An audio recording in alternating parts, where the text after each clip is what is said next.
pasajes bíblicos que yo puedo decir de memoria desde este lugar, los aprendí cuando era niño. Y fui posiblemente demasiado dedicado al Señor, tanto que una vez me dejaron en la iglesia. Si se fueron y me dejaron abajo un banco allí durmiendo. Fue una experiencia grata, no fue una experiencia mala. Y claro, no me quedé toda la noche ni nada así, encontré a mis padres muy rápido. Qué bendición es poder crecer en los caminos del Señor y en toda la seguridad que representa o que significa o que implica ser cristiano, ser un hijo de Dios. Amén. También cuando era niño aprendí algunos coritos. Y no tiene que regresar acá, pastor, puede seguir, porque si me sigues a mí, yo sé que voy a perderme en el tiempo y va a ser un problema. Pero uno de esos coritos es uno que dice: yo siento un gozo en mi alma, gozo en mi alma, gozo en mi alma y en mi ser. Es como ríos de agua viva, ríos de agua viva en mi ser. Y claro, hay diferentes músicas que usted puede tocar ese corito, pero a todos nos gustaba mucho, ¿verdad? ¿Qué tal de este otro? Este es mucho más antiguo. Yo me gozo lunes, yo me gozo martes, yo me gozo miércoles, yo me gozo jueves, yo me gozo viernes, sábado también. Y al llegar domingo continúa el gozo, te diré por qué. Porque tengo a Cristo que me da la dicha de gozarme en Él. Y un Cristo vivo puede más que el diablo, puede más que todo. Si te sientes triste, si te sientes solo, ven a Jesucristo y te hará feliz. La próxima vez le canto un rap con esa letra.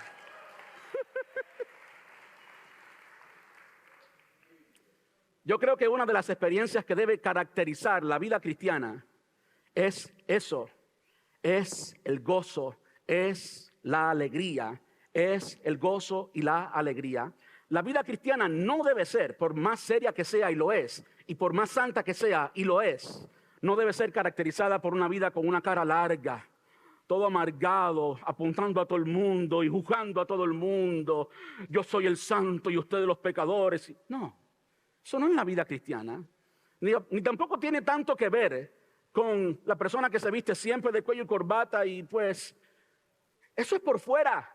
El gozo es algo que viene de adentro y es imposible dejarlo ahí. Tiene que salir y de alguna forma tiene que manifestarse.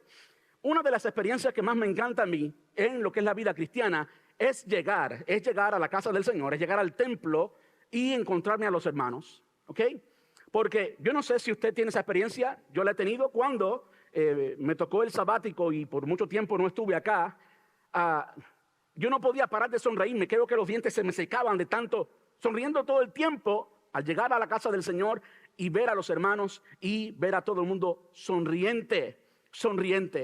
Yo creo que eso es cómo se debe experimentar, cómo se debe vivir la vida cristiana. Sí, es serio, sí, es santo, pero también es alegre. Y comenzando hoy vamos a comenzar una serie nueva, una serie expositiva. Expositiva significa verso por verso, de la carta del apóstol Pablo a la iglesia en Filipos, lo que conocemos como el libro o la carta a los filipenses. Y como usted sabe, la carta a los filipenses es conocida como la carta del gozo. La serie le hemos titulado La vida de gozo, la vida de gozo, hablando de la vida cristiana, hablando de la vida llena del Señor, hablando de la vida del Evangelio, la vida de gozo. Ese será el título de la serie en que vamos a mirar todos los capítulos de esta corta carta a los cristianos que vivían en Filipo. Y el tema de hoy, el tema de este sermón es la alegría en el Evangelio. La alegría en el Evangelio.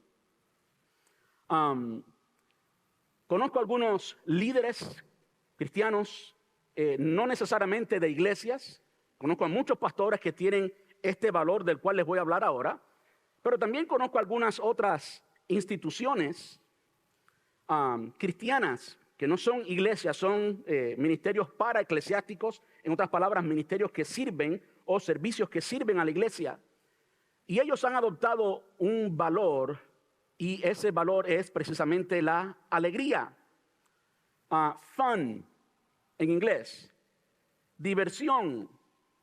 Y yo sé que quizás diversión en español pues da la la impresión de que tiene que ver con lo que uno hace. Uno piensa en los parques de diversión y demás, y no se refiere exactamente a eso. No se refiere a que esas compañías o esas iglesias hacen algo que sea solo para eso, sino que sea algo que manifieste alegría. Ahí está el meollo del asunto.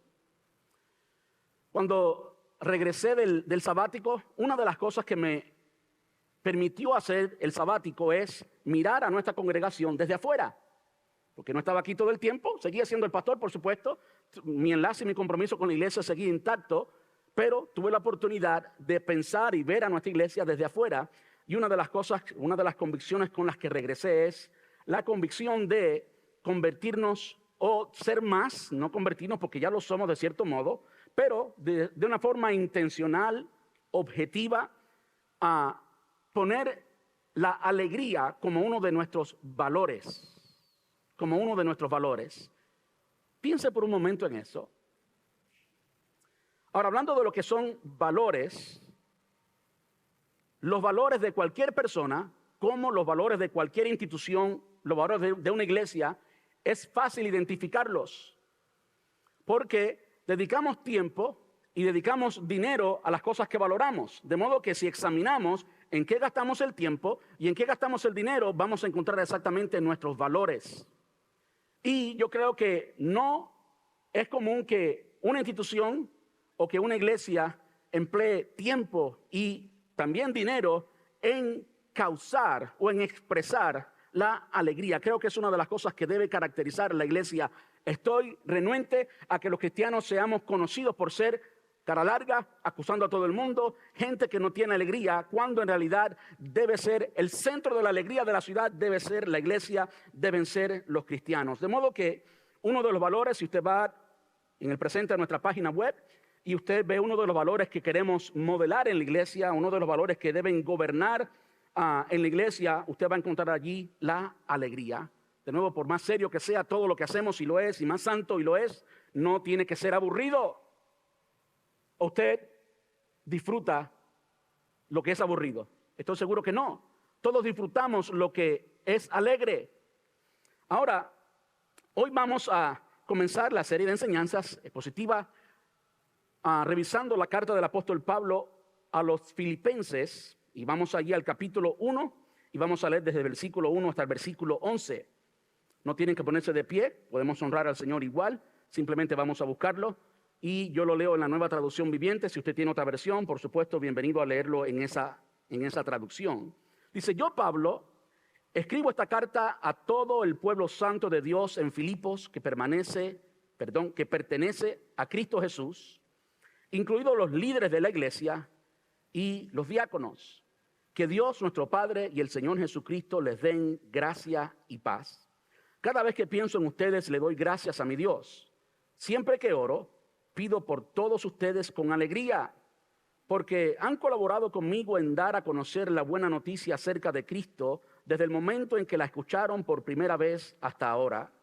Y estoy seguro que Dios, quien comenzó la buena obra en ustedes, la continuará hasta que quede completamente terminada el día que Cristo Jesús vuelva. Está bien que sienta estas cosas por todos ustedes, porque ocupan un lugar especial en mi corazón. Participan conmigo del favor especial de Dios, tanto en mi prisión como al defender y confirmar la verdad de la buena noticia, del Evangelio, es lo que significa la buena noticia. Dios sabe cuánto los amo y los extraño con tierna compasión en Cristo Jesús. Le pido a Dios que el amor de ustedes desborde cada vez más y que sigan creciendo en conocimiento y en entendimiento. Quiero que entiendan que lo que realmente importa, a fin de que lleven una vida pura e intachable hasta el día que Cristo vuelva, que estén siempre llenos del fruto de la salvación, es decir, el carácter justo que Jesucristo produce en su vida, porque esto traerá mucha gloria y alabanza a Dios. Ese es el inicio, por supuesto, de la carta. Y lo primero que quisiéramos ver es un poquito de el contexto, los antecedentes de esta carta a los filipenses. Y lo primero que quisiéramos ver es que esta es una de las 4 cartas escritas desde la prisión. Es decir, el apóstol Pablo escribió a los Efesios, por supuesto a los Filipenses, a los Colosenses y también la carta a Filemón las escribió desde la prisión allí en Roma. Y esta carta, especialmente esta carta, no solamente es una carta escrita desde la prisión, sino que esta carta, si usted estudia en el libro de los Hechos, el capítulo 16, va a ver cómo se fundó la iglesia en Filipos. Y si usted conoce la historia de cómo se fundó la iglesia en Filipos, sabe que tuvo que ver con una mujer llamada Lidia, pero tuvo que ver también con el apóstol Pablo y Silas, estando ¿dónde? En la prisión en Filipos. ¿Y qué sucedió cuando Pablo y Silas estaban en la prisión en Filipos? Estaban cantando himnos a medianoche. No estaban llorando de angustia, no se estaban quejando, estaban cantando himnos, estaban reconociendo que Dios es poderoso, estaban alabando a Dios por encima de las circunstancias. Fue muy injusto lo que les llevó allí, pero ¿qué importa? Allí estaban ellos alabando y adorando al Señor porque Él lo merece, no importa cuáles son las circunstancias. ¿Y qué sucedió? Milagrosamente hubo un terremoto, y digo milagrosamente por lo que sucede después. Yo sé que nadie considera que un terremoto es un milagro de Dios, pero en este caso lo fue. Y lo fue porque cuando el Señor estremeció la tierra, las puertas de la cárcel se abrieron. Por supuesto, Pablo y Silas quedaron libres, pero también quedaron libres todos los otros prisioneros, todos los otros criminales que habían en la cárcel de Filipos. Tanto así que el carcelero intentó matarse porque bajo la ley romana eso le hubiera costado la vida, de modo que antes que me la quiten, pues yo me la quito, fue su pensamiento. Y cuando Pablo y Silas vieron esto, le gritaron, no. Y él preguntó, ¿qué debo hacer para ser salvo? Y ahí está el milagro. ¿Saben qué? Ese es el milagro de la salvación. Y me encanta decir, me encanta proclamar que Dios todavía anda buscando y salvando, que Él vino a buscar y a salvar. Y Él puede mover la tierra, Él puede mover lo que tenga que mover para alcanzar el corazón de una persona, porque para eso vino. Él vino para morir por los pecados de los pecadores. Y donde quiera que haya un pecador, allí puede estar el Señor buscando y salvando lo que está perdido. Cuando este carcelero, si va a aplaudirle al Señor, hágalo a Él y hágalo alto.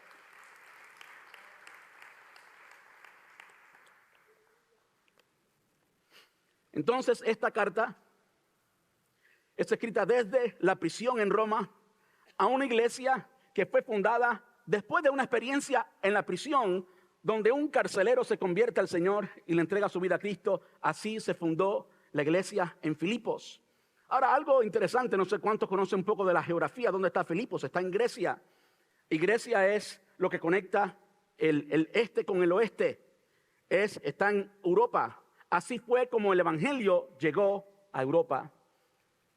¿Cómo llegó el evangelio a nosotros? Después de ellos. De cierto modo, el evangelio llegó a nosotros también mediante esta vía. Primero a Europa y después a nosotros.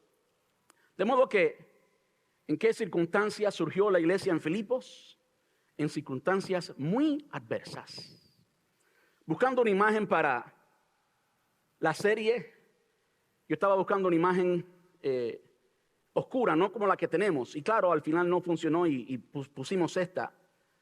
Hubiera sido muy rico encontrar una imagen de algún piso craqueado y una flor saliendo, algo así. Tú sabes que yo soy un poquito artista.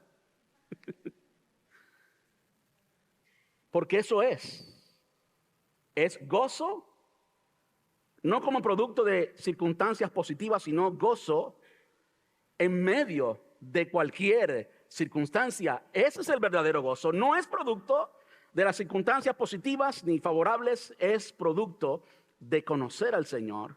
Ese es el gozo de la vida cristiana. La vida de gozo es la vida en el Señor. Y eso es lo primero que vemos. Ahora quiero compartirle un poquito acerca de cómo el apóstol Pablo llega a Filipos. El apóstol estaba en su segundo viaje misionero. De nuevo pueden leerlo en Hechos capítulo 16. En su segundo viaje misionero, el apóstol se había separado de Bernabé. Bernabé y Juan Marcos habían ido con él al primer viaje misionero.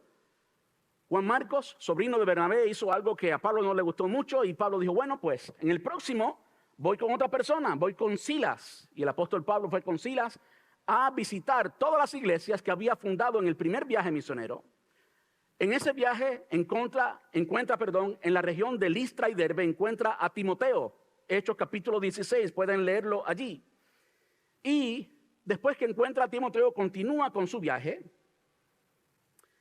En ese viaje, él va a la región de Galacia, a quien el apóstol Pablo escribe la carta a los Gálatas. Eso está al este. Pablo viaja básicamente al este. Después, el Espíritu Santo le prohíbe ir al sur. Esto es la región de Asia Menor.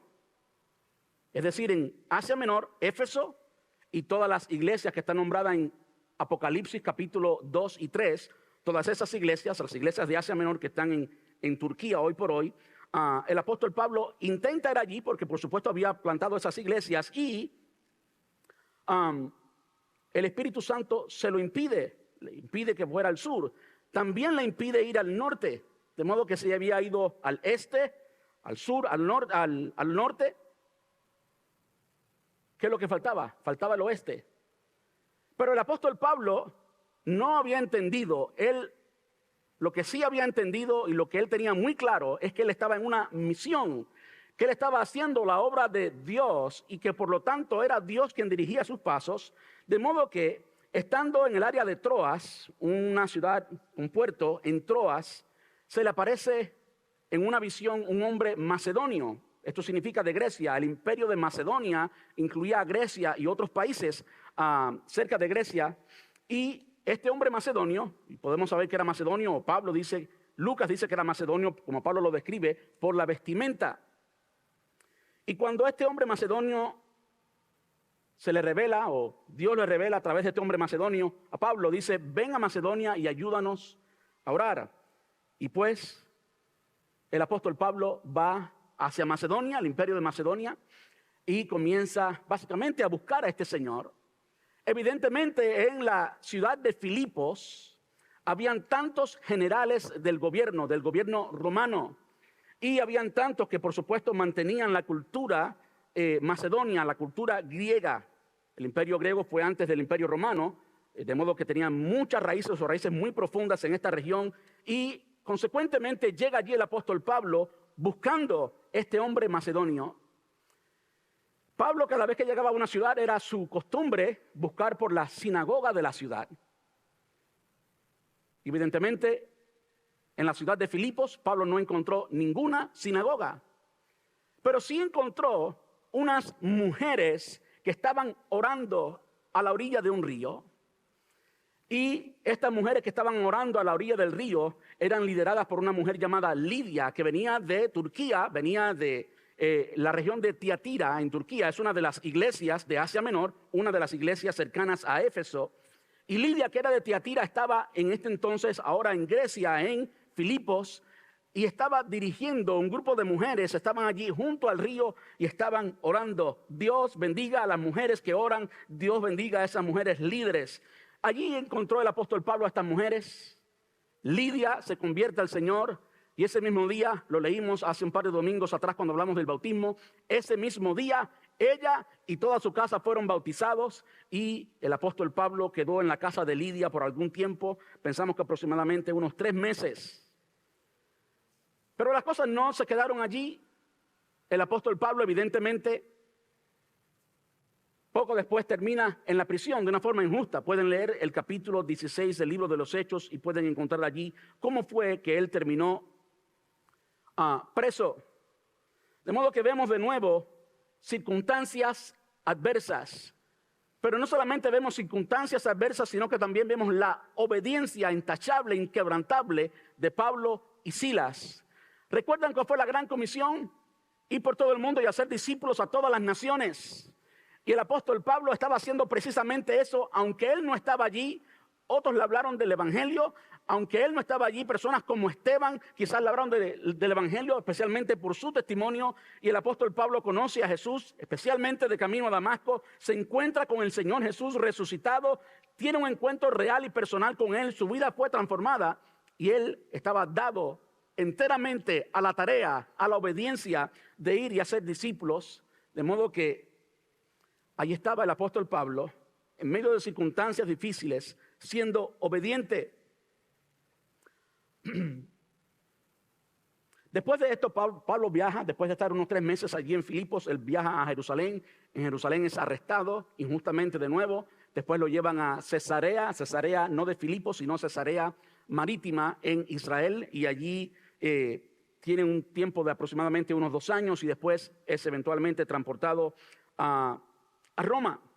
Y es entonces que él escribe esta carta, dándole simplemente un poquito de contexto. Ahora, mientras Pablo estaba allí en Cesarea, evidentemente, en Filipos, perdón, no en Cesarea, en Filipos, evidentemente plantó la iglesia y conoció a varias personas, especialmente a alguien llamado Epafrodito. Epafrodito fue un líder de la iglesia, no sabemos con toda certeza si fue el pastor o no de la iglesia en Filipos eventualmente, pero sabemos con certeza que era uno de los líderes de la iglesia en Filipos. Y cuando Pablo está en Roma, muchos años después, la iglesia de Filipos quería tanto al apóstol Pablo que manda a Epafrodito a Roma a encontrar al apóstol Pablo, consolarlo, ver cómo estaba.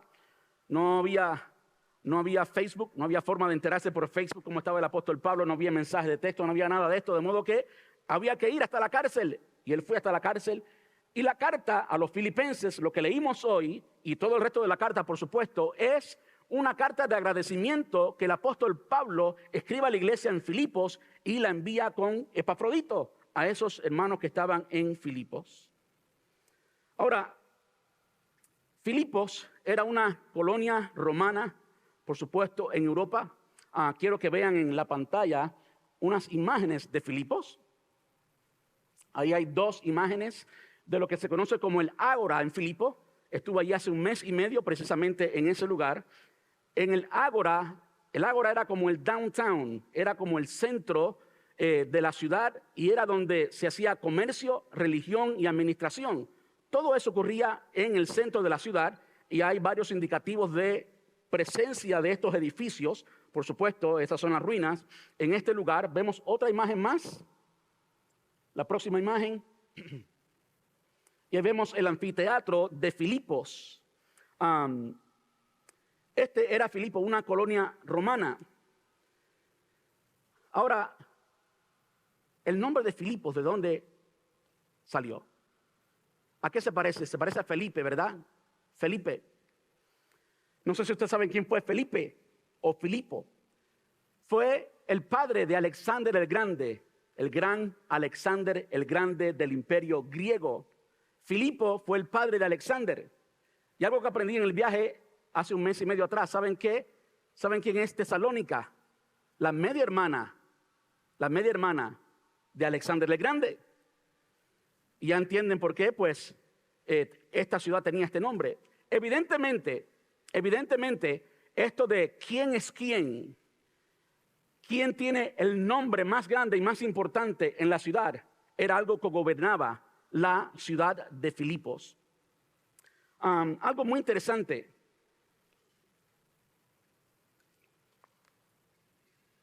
En Israel también hay otra ciudad llamada Filipos.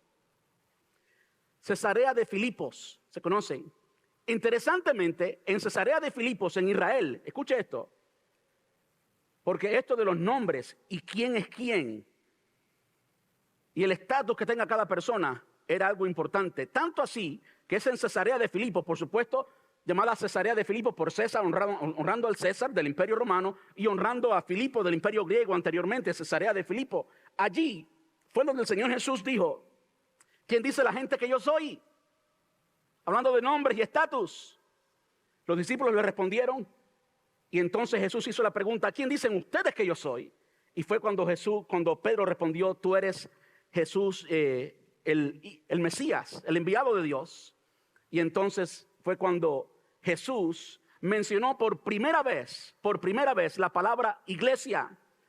Fue cuando le dijo a Pedro: tú eres Pedro, y yo edificaré mi iglesia y las puertas del Hades no prevalecerán contra ella. En otras palabras, puede venir el Imperio Romano, pasó el Imperio Griego, vendrán todos los otros imperios, incluyendo el americano, y todo eso pasará. Pero la iglesia del Señor Jesucristo vencerá todo imperio. La iglesia del Señor Jesucristo estará allí, pero siempre.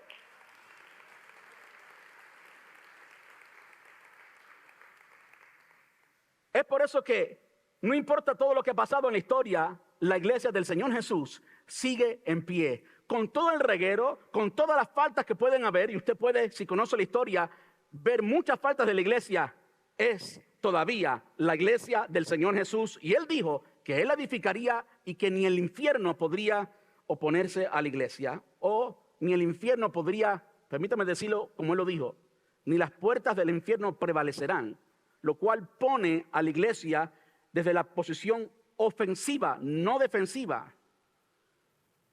No sé cuántos pueden notar eso. Ni las puertas del infierno prevalecerán contra la iglesia.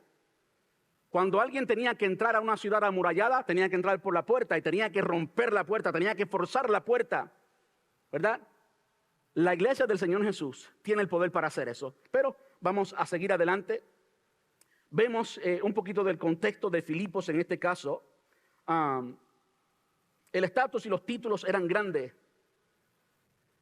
Esa conversación sucedió en Cesarea de Filipos, en Israel.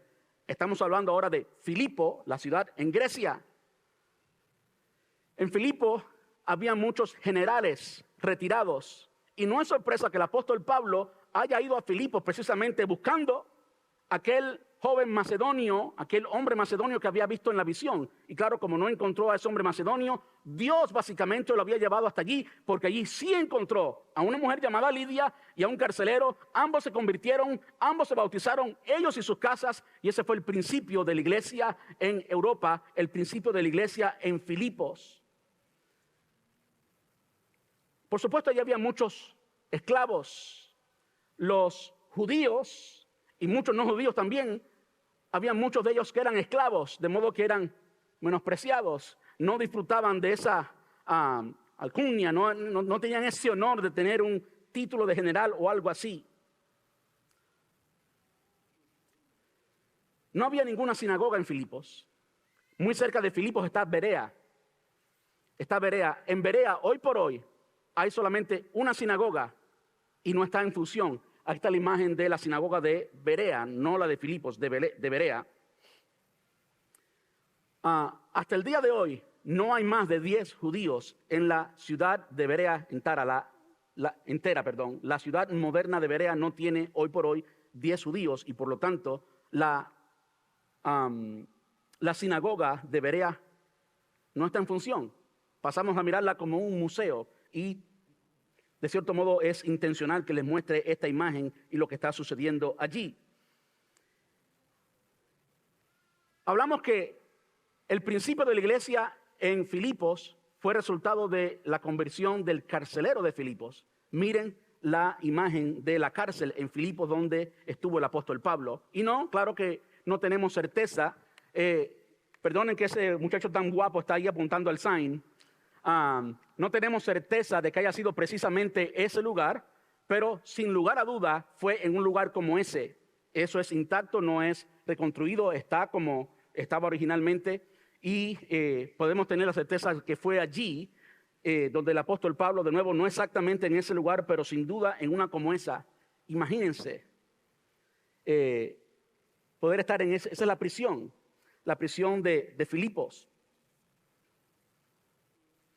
Ahora, en Filipos también habían otros creyentes. El apóstol Pablo estuvo allí solamente unos 3 meses máximo. Y en 3 meses mira todo lo que hizo. Había allí también una mujer llamada Síntique. Y vamos a hablar un poquito más después de Síntique. Y Clemente era otro creyente de allí. Eso pueden verlo en Filipenses capítulo 4, versículo 3. Eventualmente vamos a mirarlo y vamos a verlo. Ahora, eso es el contexto, solo el contexto de cómo se fundó la iglesia en Filipo. Ahora vamos al texto y vamos a ver lo que el Señor nos tiene que decir acerca del gozo, ya que conocemos el contexto histórico y geográfico un poquito. Ahora vamos a la palabra de Dios, vamos al versículo 1. Dice, yo Pablo, saludos de Pablo y de Timoteo. Dice primero, saludos de Pablo y Timoteo, esclavos de Cristo Jesús. Si usted lee la versión Reina Valera del 1960, esa versión de la Biblia, lo dice un poquito diferente. Dice que Pablo y Timoteo, esclavos del Señor Jesucristo. como si fuera Pablo y Timoteo escribiendo esta carta. ¿Por qué hago mención de eso? Hago mención de eso porque una de las cosas que es importante, escucha esto por favor, muy importante en la vida cristiana, más importante de la importancia que le damos hoy, es la unidad. El apóstol Pablo se había encontrado con Timoteo, ¿verdad? Timoteo evidentemente conoció la iglesia de Filipos y años después, cuando el apóstol escribe a esta iglesia, ¿quién estaba en la cárcel? Él, ¿verdad? Pablo estaba en la cárcel, Timoteo no estaba en la cárcel. Sin embargo, él incluye a Timoteo. No sé cuánto conocen de las diferentes versiones de la Biblia o traducciones, mejor dicho, traducciones de la Biblia. La Reina Valera es más literal, es palabra por palabra, ¿verdad? De modo que podemos creer que el apóstol Pablo intencionalmente lo quiso comunicar así. La Nueva Traducción Viviente, la que leímos al principio, traduce más las ideas completas y por supuesto los traductores entendieron que Timoteo no estaba allí. De modo que dice saludos de Pablo y Timoteo, esclavos de Cristo Jesús, y después dice yo Pablo escribo esta carta. Lógicamente Timoteo no estaba allí y por eso los traductores lo escriben así. Al final lo importante es lo siguiente, hay unidad. Aquí el apóstol Pablo no se está presentando como el gran apóstol de Cristo Jesús. ¿Se dan cuenta de eso? ¿Cómo se está presentando Pablo? Como siervo e incluye también a Timoteo. Eso es importante. Y se está nombrando esclavos de Cristo Jesús. Esclavos de Cristo Jesús. Permítame decir que no hay mayor título que ser esclavos de Cristo Jesús. No hay mayor título que ser esclavos de Cristo Jesús. No hay mayor honor que ser esclavos de Cristo Jesús. Pero sabe que también me llama la atención que Pablo obviamente estaba aquí declarando su perspectiva, su actitud en cuanto al Señor. Él se autodeclara a él y Timoteo esclavos. Pero ¿saben cómo? El Rey de Reyes y Señor de Señores nos llama a ti y a mí. ¿Cuál es la actitud del Padre a nosotros? De hijos. Nosotros tenemos la actitud hacia Él de esclavos. En otras palabras, estamos aquí para hacer tu voluntad. Estamos aquí para hacer lo que quieras. Pero sabemos al mismo tiempo que la actitud del Padre hacia nosotros no es la de un esclavo, es la de hijos. Es la de hijos amados. Es la de amigos. Le doy un aplauso al Señor, eso merece un aplauso.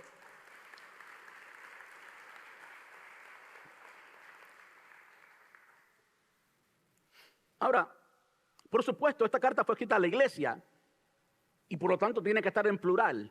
Pero a veces no entendemos y no le prestamos atención cómo el apóstol Pablo está poniendo a todo el mundo en el mismo nivel. En otras palabras, esto de quién es quién, el estatus de cada cual, todos estamos al mismo nivel, todos los que somos de Cristo, por supuesto. Mire cómo lo dice. Escribo esta carta a todo el pueblo santo de Dios, no los más espirituales, sino a todo el pueblo santo de Dios que está en Filipos. Antes que ninguna iglesia llamara santos algunos, aquí el apóstol Pablo estaba diciendo que todos, ¿usted entendió bien? Todos los que estaban allí eran santos. Ahí estaba, si fuera a hablarnos a nosotros al presente, San Alain, San Ámbar. Usted nunca pensó en ese contexto, ¿verdad que sí? Pero es lo que el apóstol Pablo nos está diciendo. ¿Por qué? Porque la única manera en que alguien llega a ser santo es a través de la santificación, de haber recibido el sacrificio de Cristo Jesús. Y lo que Pablo está diciendo aquí es que todos ellos, todo el pueblo santo de Dios, nadie se queda afuera, nadie es más grande que nadie, todos son hijos y todos llegan a ser santos por el sacrificio de Cristo Jesús en la cruz del Calvario. Estamos todos en el mismo nivel, estamos todos en la misma familia, no hay nadie más importante. ¿Saben qué? Yo como pastor hago mi trabajo de pastor, pero yo no soy más importante que ninguno de ustedes. No lo soy. Soy simplemente un siervo más del Señor Jesús. Usted puede ser un siervo más del Señor Jesús. Los títulos que nosotros damos aquí en la tierra a veces son tan importantes para nosotros. Pero delante del Padre somos simplemente hijos. Y si nuestra actitud de todos es simplemente ser esclavos del Señor, pues gloria a Dios, eso va a producir gloria y honra para Cristo. A todo el pueblo santo de Dios en Filipos que pertenece a Cristo. Es una forma de decir, esto es al pueblo santo, no es para todo el mundo. Aquellos que le pertenecen a Cristo, aquellos que lo han tomado como su Señor. ¿Saben qué pasa muchas veces? que hay personas que reciben a Jesús o reciben al Señor como un mandadero, como un genio de la lámpara. Cuando te necesito, entonces estoy aquí. Y yo quiero decirle que si Él no es tu Señor y tú no eres su esclavo, quizás tampoco es tu Salvador. Porque cuando alguien conoce al Señor como lo que es, como Salvador, también lo reconoce como Señor. Él te salvó, Él entregó su vida por ti, pero ¿saben qué? Él se convierte también en tu Señor, en tu dueño, al cuerpo de creyente que le pertenece a Cristo Jesús. Y ahora, para que nadie se ofenda allí entre todas las juntas que habían allí en la iglesia de Filipos, incluidos los líderes de la iglesia y los diáconos. ¿A esa ofenda? Aquí están todos incluidos. Estoy pensando en todos ustedes, los líderes de la iglesia y los diáconos. Interesantemente, en el día de hoy, muchas iglesias evangélicas, tienen una junta de diáconos. Y la junta de diáconos es la que decide, como si fueran la junta de ancianos. Yo me pregunto, ¿y eso de dónde salió? Porque los diáconos nunca mandaron en la iglesia, nunca tomaron decisiones. Eran los que servían en la iglesia, los que limpiaban la iglesia, los que servían la comida, los que atendían a las viudas. Eso eran los diáconos, pero otro tema para después. Y después de identificar a quién le estaba escribiendo, entonces les da el saludo: que Dios, nuestro Padre, y el Señor Jesucristo les den gracia y paz. Interesante, también interesante, que menciona al Padre y al Hijo. Si alguien no cree en la Trinidad, yo no sé qué Biblia usted está leyendo. Sí, lo dije bien. Si usted no cree en la Trinidad, yo no sé qué Biblia usted está leyendo. Que Dios, nuestro Padre y el Señor Jesucristo, bueno, pues allí lo dice así claramente y así claramente lo recibimos y lo creemos. Les den gracia y paz. Entonces, versículo 3 dice: cada vez que pienso en ustedes le doy gracias a mi Dios. Siempre que oro, ahora nótese el carácter plural. Cada vez que pienso en ustedes, no en los que me caen bien, no en los más espirituales, no en los líderes de la iglesia. Él no dijo allí: cada vez que pienso en el carcelero de Filipos me acuerdo de la experiencia, o cada vez que pienso en Lidia me acuerdo de la experiencia, o cada vez que me acuerdo de Epafrodito. No, él intencionalmente está diciendo: cada vez que pienso en ustedes, en todos, le doy gracias a mi Dios. Siempre que oro, pido por todos de nuevo, con alegría, porque han colaborado conmigo en dar la buena noticia acerca de Cristo desde el momento en que la escucharon hasta el presente. Era una iglesia fiel, era una iglesia que permanecía fiel. Ahora, dice el versículo 6, y estoy seguro que Dios, quien comenzó la buena obra en ustedes, la continuará hasta que quede completamente terminada el día que Cristo Jesús vuelva. Es uno de los versículos que haré énfasis en unos minutos. Pablo estaba seguro. Esta iglesia había sido testigo, habían visto al apóstol Pablo en la prisión. La gente de Filipos había conocido al apóstol Pablo, lo veía en el anfiteatro que vimos allí, lo veía en el ágora que vimos en esas imágenes. Precisamente en ese lugar lo veía y lo conocía. Habían conocido de las angustias de ellos y cómo ahora estaban en Roma. Ellos conocían el proceso por el cual pasó el apóstol Pablo, y ahora ese apóstol Pablo, escribiendo desde la cárcel, les decía: y estoy seguro que Dios, quien comenzó la buena obra en ustedes. ¿Cómo Él comenzó la buena obra? A través de la prisión de Pablo. ¿Fue así o no fue así como comenzó la buena obra? A través de la prisión de Pablo. Él la continuará hasta que quede completamente terminada el día que Cristo Jesús vuelva. De nuevo revisaremos eso muy pronto. Está bien que sienta estas cosas por todos ustedes, porque ocupan un lugar especial en mi corazón. Participan conmigo del favor especial de Dios, tanto en mi prisión como al defender y confirmar la verdad de la buena noticia. Dios sabe cuánto los amo y los extraño con tierna compasión de Cristo. Usted puede estar diciendo: pastor, ¿y qué tiene que ver gozo con eso? ¿Dónde está la fiesta ahí? Ese es precisamente el punto. La fiesta está aquí. Ese es precisamente el punto. ¿Qué importa si él estaba en la prisión o no? El Señor sigue siendo Dios. ¿Qué importa si allí había muchos esclavos? Que había muchos esclavos en la iglesia de Filipos. El Señor seguía siendo Dios. ¿Y saben qué? Los esclavos no tienen una vida placentera. El apóstol Pablo no estaba escribiendo, como dijo Pastor Aubrey en la mañana, tomándose una piña colada en el Hilton. Esto aquí está bueno, muchachos. Venga para acá. No. El apóstol Pablo estaba ¿dónde? En la prisión. Pero eso no le importaba. ¿Qué es lo que causaba el gozo en la vida cristiana? Las relaciones. El hecho de que el evangelio siguiera caminando adelante. Ese es el gozo de la vida cristiana, el gozo de tener a Cristo y el gozo de compartir a Cristo. ¿Saben qué? Que muchas veces hay personas que llegan a los pies del Señor buscando una solución.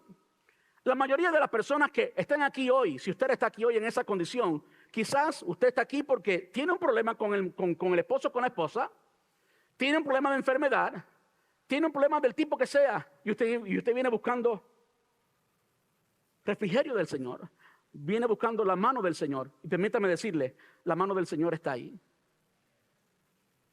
La mano del Señor está ahí. Pero cuando recibimos al Señor y ahora somos sus hijos y nosotros lo consideramos a Él como nuestro Señor, como nuestro amo, ahora tenemos lo máximo que podemos tener en la vida, tenemos a Cristo.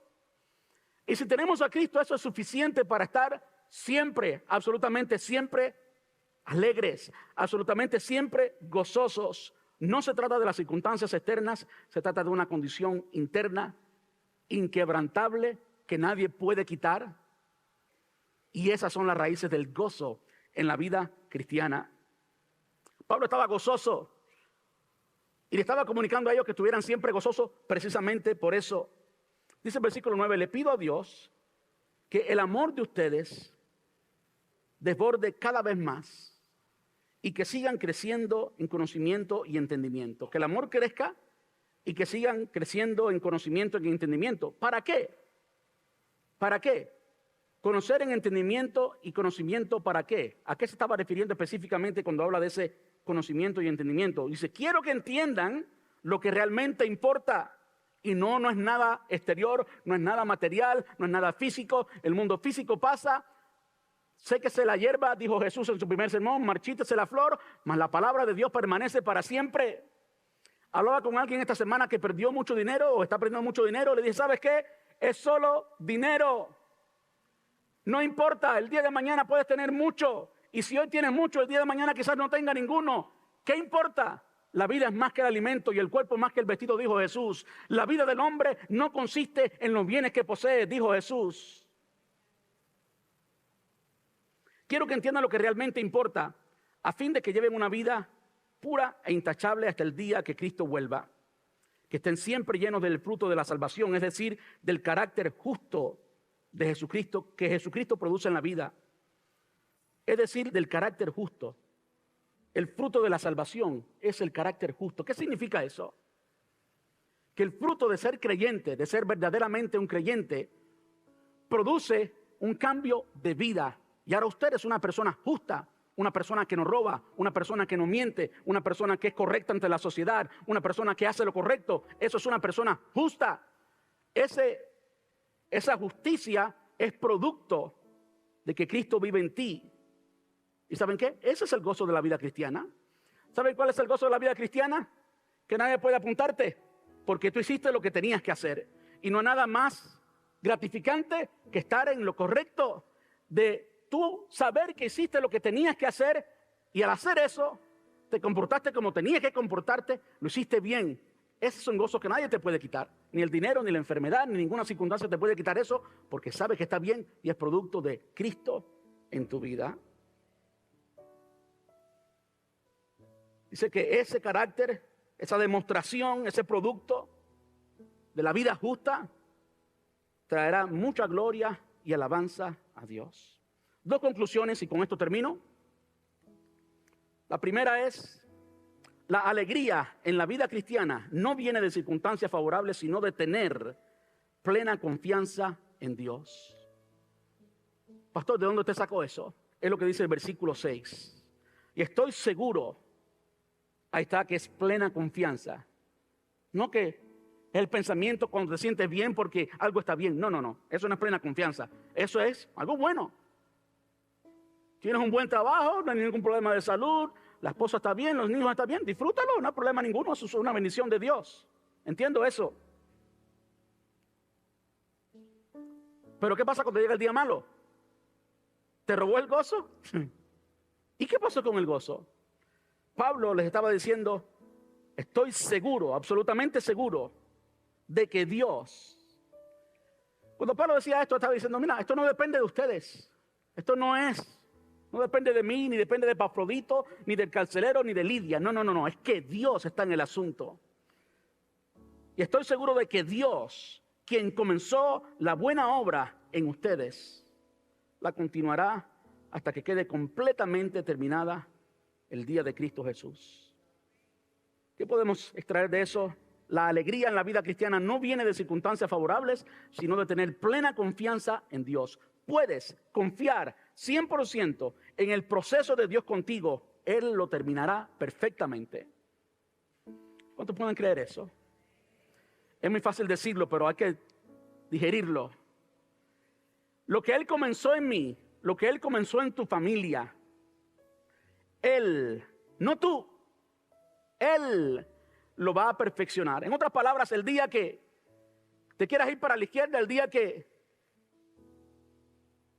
tu actitud cambie, Él va a ser como hizo mi sobrino ahorita. ¿Me va a coger por la oreja? No. Aquí es, no allí. La vida cristiana es un producto de la obra del Espíritu Santo en tu vida. Él es quien lo hace. Y sí lo hace a través de ti, es un cambio real en ti, pero quien lo está haciendo es Él. El que comenzó la buena obra será fiel en perfeccionarla. A veces que ese proceso dura poco tiempo, hay veces que dura años. Cuando estés en el día oscuro del proceso, cuando estés en el momento difícil del proceso, tienes que reconocer que Dios fue quien comenzó la obra. Y lo bueno es que Él va a terminarla. No depende de ti, Él va a terminarla. Puedes confiar en el proceso de Dios contigo, Él lo terminará perfectamente. Me encanta esa palabra, perfectamente. En otras palabras, cuando termine el proceso, y solo cuando termine el proceso, tú vas a poder mirar atrás y decir, estuvo perfecto. No faltó nada. No faltó nada. Hablaba ayer con una persona que se entregó al Señor Jesús hace 2 días. Y dijo, estuve 8 meses en la cama. Los doctores decían que yo no iba a poder salir de ese lugar. Los doctores decían que si yo vivía era un milagro. Pero entendí por qué tenía que estar en esa cama. Porque entendí la fragilidad de la vida. Entendí que no somos nada. Es lo que la Biblia dice. ¿Qué fue lo que dijo Jesús en su primer sermón? Porque la vida del hombre es como la flor del campo, que hoy es y mañana deja de ser. Así. Yo puedo estar aquí predicando hoy, que Dios no lo quiera, y mañana algo sucede y no estoy aquí. Esa es la vida. ¿Puedo decirle algo más? Algo más que el Señor dice de la vida. Que nadie puede, por más que se afane, añadirle a su vida un día. El día está escrito. Y claro, somos responsables. Eso no nos quita la responsabilidad. Pero el día está escrito. Entonces disfruta el proceso. Donde estés hoy, disfruta el proceso.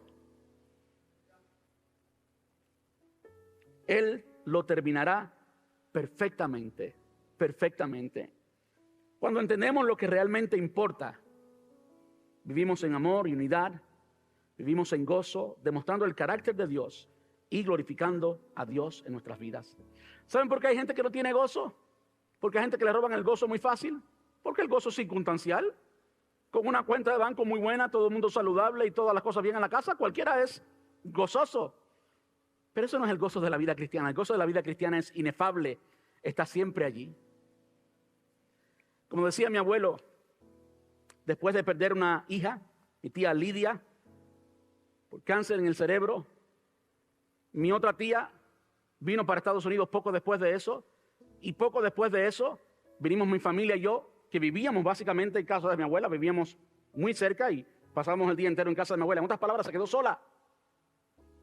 Y después de algún tiempo hablando con mi abuelo y mi abuela decían, Dios es bueno, es fiel y justo. Ese es el gozo de la vida cristiana. Y estaba sufriendo de Parkinson para ese momento. Dios es bueno, es fiel y justo. ¿Qué tal si nos ponemos en pie? Yo no sé por qué proceso tú estés pasando hoy. Yo sé que la vida ha cambiado mucho para muchos de nosotros. La vida ha cambiado mucho. Nuestro dinero no vale lo mismo que valía antes.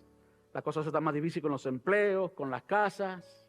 Esto se está convirtiendo en California casi, en términos de precio y demás, y demás, y demás, y demás, y demás, y demás. El mundo cambia, pero el Señor sigue siendo Dios. Y si Él sigue centrado en el trono de tu corazón, tú vas a poder cantar como cantaba Pablo y Silas en la cárcel de Filipos. ¿Saben qué es poderoso de la alabanza?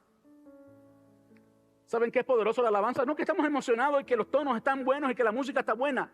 Eso está bien. Lo hermoso de la alabanza es cuando tú reconoces que Dios está por encima de todo eso. Y que Él está en control.